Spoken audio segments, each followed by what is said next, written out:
Bienvenidos a Estrategas, porque la comunicación corporativa tiene mucho que contar. El podcast donde exploramos el poder de la comunicación corporativa. Soy Ana Camila Romero, estudiante de comunicación corporativa de la UDLE de Ecuador, y hoy tengo el gusto de conversar con Inti Cachipuendo, estratega en comunicación, investigador y especialista en comunicación política y medios digitales. Con él hablaremos sobre el rol de la comunicación corporativa dentro de las campañas políticas actuales, un escenario en el que la planificación-comunicación, la narrativa, la tecnología y la ética juegan un papel decisivo en la construcción de percepciones, decisiones y participación ciudadana. Acompáñanos en esta conversación que tiene mucho que contar. Bueno, Inti, un gusto tenerte aquí. Cuéntanos brevemente sobre tu trayectoria y cómo ésta se ha vinculado con la comunicación corporativa en el ámbito político, electoral y la transformación social. Buenos días, Camila. Qué gusto estar aquí. Muchas gracias por la invitación. Y sí, bueno, hiciste un genial resumen de un poco de la trayectoria. He estado vinculado sobre todo a la comunicación social en el ámbito político, en el ámbito institucional y sobre todo enfocado en comunidades principalmente interculturales, ¿no? Y cómo se relaciona esto o la comunicación corporativa a la comunicación política, yo veo mucho paralelismo en el tema del manejo de marca, ¿no? En ciertos políticos, en ciertos movimientos, es importante esta gestión de marca, de generación de reputación y de confianza. Entonces, desde ahí podemos tener como un punto de partida bastante sólido en cómo se relaciona la comunicación corporativa con la comunicación política. Sí, qué interesante, Inti. Y justamente, ¿cómo ha evolucionado el rol de la comunicación corporativa dentro de las campañas electorales de estos últimos años? Mira, yo veo un antes y un después, ¿no? Sobre todo con este avance de la era digital, del tema de las redes sociales. Por supuesto, antes teníamos campañas electorales basadas a lo mejor en monólogos del candidato o de la candidata, en mitines, en pancartas, y ahora tenemos más bien una campaña o se tiende más bien a una campaña con los fundamentos de la comunicación corporativa, como te decía, del manejo de la marca, de la reputación, de la coherencia, que no solamente el candidato tenga cierta o esté alineado a un mensaje, sino también los miembros de los movimientos, ¿no? Y esto es básicamente gestión de marca, tal y como funciona la comunicación corporativa, ¿no? No solo queremos que una persona sea el vocero de la marca, de la institución a quienes estamos representando, sino todo el equipo, ¿no? Y eso es como un antes y un después bastante palpable de lo que eran las campañas electorales antes de lo que es ahora. Y por ejemplo, algo también que es muy importante y que está surgiendo bastante es el tema de la escucha social, ¿no?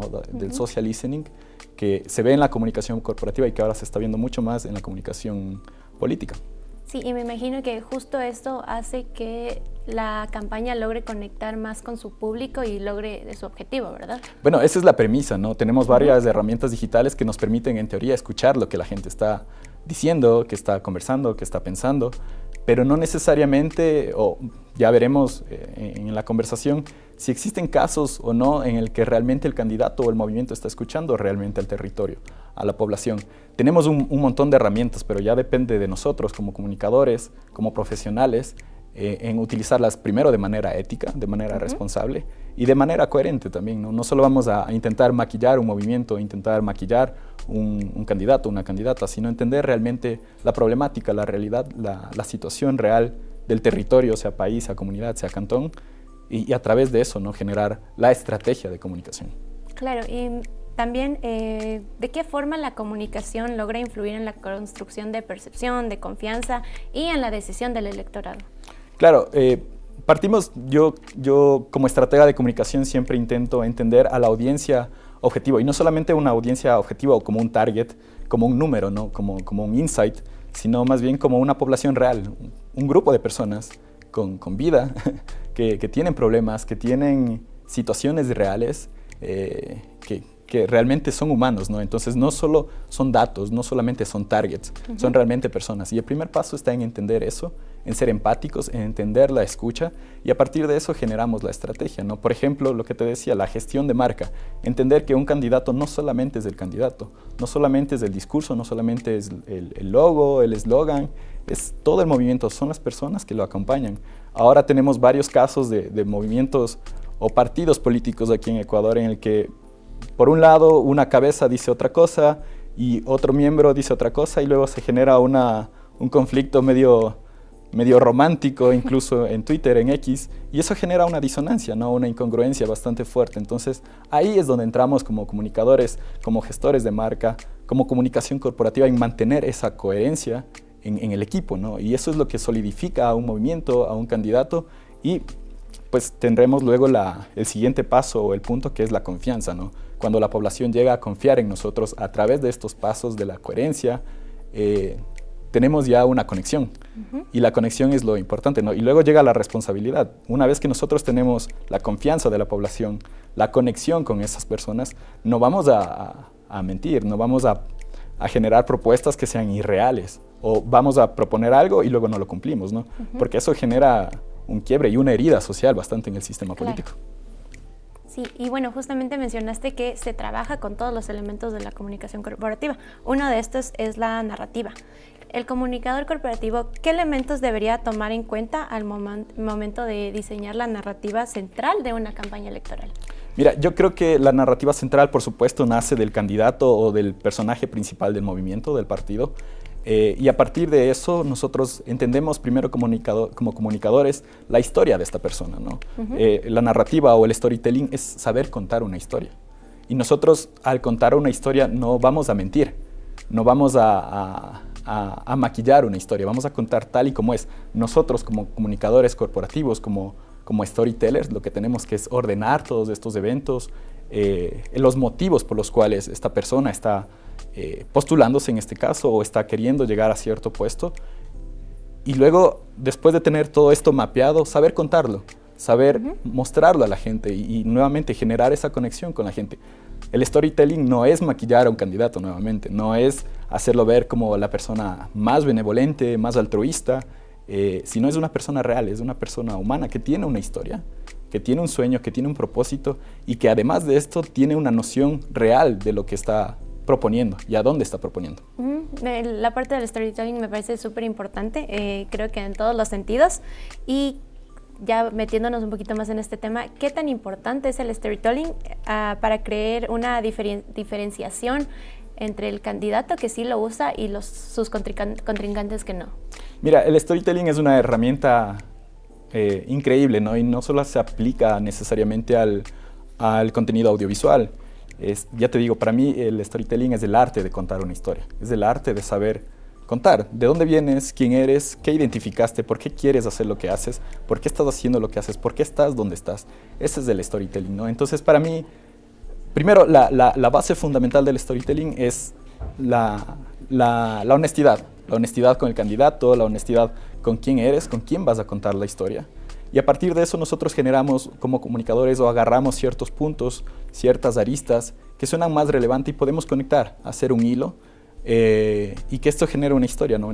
una narrativa. Y lo importante aquí es que a partir de este storytelling, la estrategia que nosotros tengamos sea tan potente que, por ejemplo, el mensaje quede claro. Sea un spot de 30 segundos, sea un discurso de 10 minutos, sea una campaña puerta a puerta, el mensaje, la historia del candidato o de la candidata esté súper clara y esto súper interiorizada. No importa si somos estudiantes universitarios, no importa si somos la Bessie de la tienda del barrio, todos, a través de un buen storytelling, sabemos quién es esa persona. Sí, siento que ese es de los elementos más importantes al momento de crear una campaña para hacer esta parte incluso de como que humanizar muchísimo más todo este proceso electoral. Bueno, y ahora yéndonos a otro tema, nos vamos a los desafíos éticos que se presentan dentro de las campañas electorales. ¿Cuáles son? ¿En qué momento se presentan y cómo se los pueden manejar? Mira, para mí una diferencia bastante fuerte en las herramientas que tenemos, o más bien un punto importante que tenemos en las herramientas actuales, son la alta capacidad de segmentación. Es decir, como tú sabrás, en redes sociales podremos segmentar cierto contenido y enviarlo a cierto grupo de personas con cierto grupo de patrones, de características, de comportamientos en redes sociales, ¿no?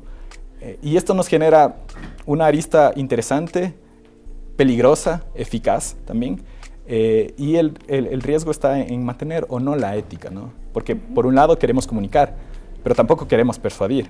Nuestra labor como comunicadores es brindar las herramientas, brindar la información necesaria para que las personas, para que el electorado sepan tomar la decisión de la manera más consciente y de la manera correcta. Nuestro deber no es visibilizar más a uno o visibilizar más a otro o tener como cierta estima. Nuestra responsabilidad ética y moral es mantener la realidad y está en nosotros, ¿no? En si utilizamos esas herramientas de manera como oportuna para construcción de la sociedad o para la destrucción. Porque si utilizamos estas herramientas de manera sesgada, con fake news, por ejemplo, con bots, o un montón de herramientas que existen también para el otro lado de la comunicación, lo único que estamos generando, no solo estamos generando un desgaste, entre comillas, al contrincante, al candidato o la candidata oponente, sino estamos generando un desgaste a la construcción social del país, del sistema político, porque esto cansa, esto genera desconfianza en el sistema político. Y nosotros en Ecuador ahora vivimos una situación así. Estamos tan hartos de estas broncas que existen en redes sociales, de que sí, de que no. Y eso es por todo este abuso, ¿no?, de las herramientas con una intención poco ética y poco moral. Justamente mencionaste ahorita las fake news, que vienen mucho de la mano de la manipulación informativa y la desinformación en la dinámica de una campaña. ¿Cómo esto llega a impactar tanto a la campaña como al candidato? Mira, nosotros podemos construir una coherencia o una confianza como candidatos, como movimiento, en cierto grupo social. Y podemos construirlo a partir de meses, de las herramientas y de la manera más ética posible. Y llega una persona, un contrincante, con otros principios, a lo mejor no tan adecuados, y genera una fake news o desinformación o una campaña manipuladora de información, ¿no? Y acaba y destroza toda esa desinformación. Y ahora es muy común en los partidos, en movimientos políticos, incluso en instituciones gubernamentales, tener un grupo de personas dedicados solamente al control de las crisis, ¿no?, al control de las fake news. Y si es que estamos preparados por una fake news, nosotros lanzamos otra y contraatacamos. Y eso no es bonito, ¿no? Qué horrible formarnos tanto tiempo como comunicadores para caer en esa guerra, ¿no? Entonces, sí, las fake news, la desinformación, la manipulación genera daño, sí, directo al candidato oponente, pero nuevamente el daño y la herida más fuerte está en la sociedad, porque desgasta y cansa a la sociedad y al sistema político, y volvemos a caer en ciclos o espirales más bien donde el problema va agigantándose, y el desgaste tomará años de candidatos o de comunicadores con principios éticos que lo puedan volver a reconstruir, ¿no?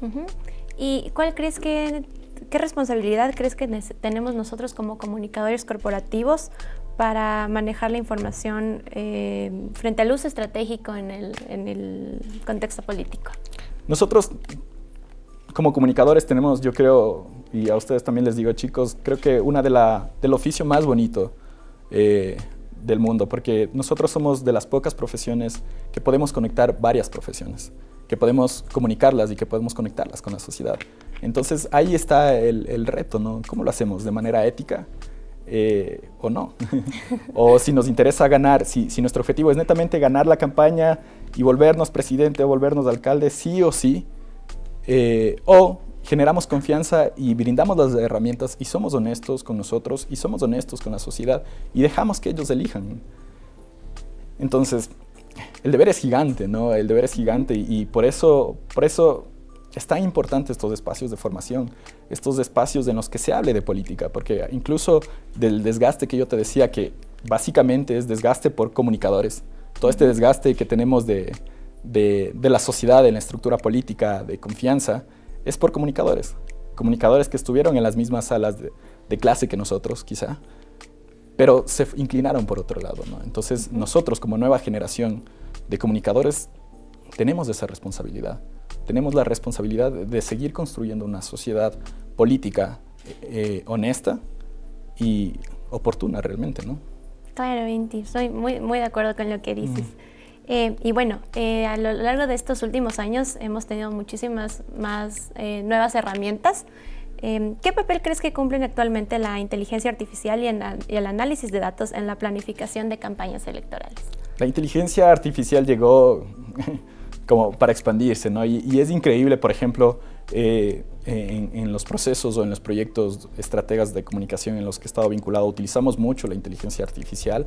Por ejemplo, para el tema de segmentación de audiencias en redes sociales, en tema de pauta, es interesante ver cómo ahora las propias plataformas tienen su propia inteligencia artificial de segmentación, y eso nos brinda, como te decía, ¿no?, las dos aristas: la arista eficaz, donde podemos caer en eficacia, donde nuestro contenido realmente va a llegar a las personas que queremos de la manera que queremos, y por el otro lado tenemos la parte, nuevamente, y pecaré de repetitivo, pero caemos en la parte ética, ¿no? ¿Para qué estamos utilizando esas herramientas? Si estamos realmente enviando información honesta, si estamos enviando información real, o solamente estamos bajo un principio mercantilista, ¿no?, que tampoco es la idea de la comunicación, ¿no? Entonces sí, el análisis de datos también es increíble con la inteligencia artificial, con las distintas plataformas que existe, porque tenemos un montón de insights y un montón de dashboards, como nos gusta decir a nosotros. Pero ahí está también la clave, ¿no? Entender, y lo que les decía al inicio, entender que un insight, un número, un target, no es eso, es realmente una población. Es una población real, con personas reales, con necesidades reales, con sueños reales. Y a estas personas son a las que estamos comunicando. Entonces, sí, tenemos herramientas, pero a lo mejor nos estamos olvidando de que realmente son humanos las personas a quienes estamos comunicando, a quienes estamos dirigiéndonos, ¿no? Entonces, eso es lo principal. Sí, usemos la inteligencia artificial, podemos hacer prototipos de respuestas rápidas con chatbots, podemos utilizar para los copy textos, para las publicaciones, para la segmentación. Increíble, sí, pero no dejemos del componente humano, no dejemos de sentir, de saber que tenemos sueños, como digo, que tenemos necesidades, y que las personas también, para comunicar, recuerda que la comunicación no solo es enviar información, no, es también escuchar y saber recibir esa información. Nosotros como comunicadores tenemos la capacidad de escuchar. A lo mejor las personas que estamos asesorando no tienen mucho esta noción, pero nosotros sí. Para comunicar hay que escuchar primero. Para decir algo tenemos que saber qué está pasando, ¿no? Entonces, nuevamente, tenemos herramientas eficaces, increíblemente rápidas y oportunas, pero no dejemos de ese componente humano, ¿no? Sí, claro. Y en cuanto a los medios digitales, ¿cómo estos pueden potenciar o poner en riesgo la credibilidad de un mensaje político? Mira, los medios digitales, sobre todo en redes sociales, ¿no?, son un campo bastante gigante de análisis. Y a mí me gusta, por un lado, siento que llegaron también de una manera muy oportuna, porque nos permite, de cierta forma, democratizar la información, ¿no? De cierta forma tenemos los medios tradicionales, los canales abiertos, de señal abierta, los periódicos, la radio, que, bueno, en presencia en la sociedad real están cada vez disminuyendo. Pero tenemos los medios comunitarios, los medios digitales, como tú dices, que nos permiten también tener esta varianza de perspectivas, de voces a las que podemos nosotros llegar. Pero existe el riesgo también, y nuevamente caemos en la parte ética. ¿Por qué? Porque estos medios digitales muchas veces tampoco caen en la validación de la información, ¿no? Y más bien generamos un sesgo o una repetición de fake news, de desinformación, y eso hace un gasto o un daño terriblemente peor a lo que habíamos hablado, ¿no? Entonces, nuevamente, si estamos en un medio comunitario, si tenemos nuestra cuenta de Instagram, si estamos en los medios más grandes de la televisión nacional, etcétera, la ética debe estar presente de todas formas, ¿no? Entonces esa es la premisa de todo esto. Inti, y en tu experiencia, ¿qué herramientas digitales son claves para lograr un mayor alcance, segmentación, un mejor impacto? Mira, en campañas, ¿no?, o en proyectos de estrategia comunicacional, a mí me gusta y puedo nombrar ciertas herramientas o para qué se las utiliza, básicamente. Por ejemplo, para el social listening, yo uso bastante el Bunker, una aplicación que te permite escuchar. Tú pones varios elementos, varios tags de las cosas que tú quieres estar escuchando en redes sociales, y tienes un mapeo gigante de lo que se está hablando. Por ejemplo, si colocamos la palabra la comunicación corporativa, tenemos todas las cosas que se están hablando en redes sociales sobre ese tema. Por ejemplo, para datos, Google Trends, para contenidos Metricool. Ya te digo, son herramientas increíbles y por supuesto necesarias, y por supuesto que debemos saberlas utilizar. pero siempre con ese componente de pensamiento crítico, ¿no? No solo vamos a, bueno, esto nos dice el dashboard, esto nos dice el KPI, esto nos dice el insight, pero y el pensamiento, ¿no? El pensamiento crítico también como comunicadores. Para eso estamos formándonos, para eso leemos, para eso escuchamos, ¿no? Sí, y bueno, como ya hablamos hace un ratito, tienes una trayectoria increíble dentro de el área de la comunicación y política. Nos gustaría saber cuál ha sido el proyecto político comunicacional más desafiante con el que has trabajado y qué aprendizaje te dejó. Mira, se me viene a la cabeza un proyecto político en el que trabajé hace un par de años, justamente con una candidata indígena. Entonces abarcó cierta barrera inicial desde ya en la presentación de esta candidata, ¿no? En un territorio marcado por bastante contexto urbano, pero también por cierto componente rural que históricamente en el padrón electoral estaba marginado, ¿no? O no tenía representación fuerte en este territorio, ¿no? Entonces, para mí, lo que te decía, el primer paso y lo más desafiante fue entender la situación. Sí, existen componentes de discriminación, sí, existen componentes de sesgos, incluso de racismo. ¿Cómo trabajamos eso, no? ¿Cómo nos apalancamos del territorio, por ejemplo, de las montañas en este caso, de los elementos, de esta mezcla de fusión, ciudad, campo, y cómo ordenamos? Porque lo que te decía, nosotros como comunicadores no venimos a inventar nada, no venimos tampoco a eliminar o a maquillar algo, nosotros simplemente venimos a ordenar todos estos elementos y generar una campaña, una estructura, una estrategia de comunicación. Y fue con esta estrategia, con estos elementos de saber entender, de escuchar también a la candidata, de saber de dónde viene, cuáles son sus motivaciones, cuáles son sus sueños y qué propone. Y si las propuestas son reales, son alcanzables o simplemente son palabras, ¿no? Sí. Entonces, este movimiento, este análisis nos permite entender y generar esta estrategia. Y pues bueno, tuvimos excelentes resultados, ¿no? La candidata también fue la más votada en el cantón. Históricamente una persona indígena o de comunidades indígenas no tenía o no alcanzaba ni siquiera este número de votos, ¿no? Claro, me imagino que fue una experiencia completamente diferente y enriquecedora tanto como para ti como para todo el grupo con el que trabajaste. Sí. Bueno, ¿y cómo visualizas el futuro de la comunicación corporativa en los procesos electorales de América Latina? Mira, yo peco de positivo. A mí me encanta creer que somos nosotros, la nueva generación, que estamos formándonos para comunicar desde esta mezcla interesante, ¿no? Que es la parte emocional, pero también la parte racional. No solo vamos a escribir en Twitter porque me enojé y esta persona dijo esto y lo respondo y generamos como una bronca ahí. O tampoco voy a generar como lo que te decía, ¿no? Todo basado a los datos, basado a la lógica, basado a los números, porque eso tampoco es real. Entonces, yo espero para el futuro, o anhelo, o sueño más bien con un campo político y comunicacional donde esté mezclado todo esto, ¿no? La ética, la responsabilidad, la escucha real en el territorio, la honestidad de las personas con quienes nosotros trabajamos. Para mí es mucho más fácil decir, mira, no siento que estés siendo honesta conmigo, yo prefiero no trabajar contigo. Más allá de cualquier beneficio, ¿no?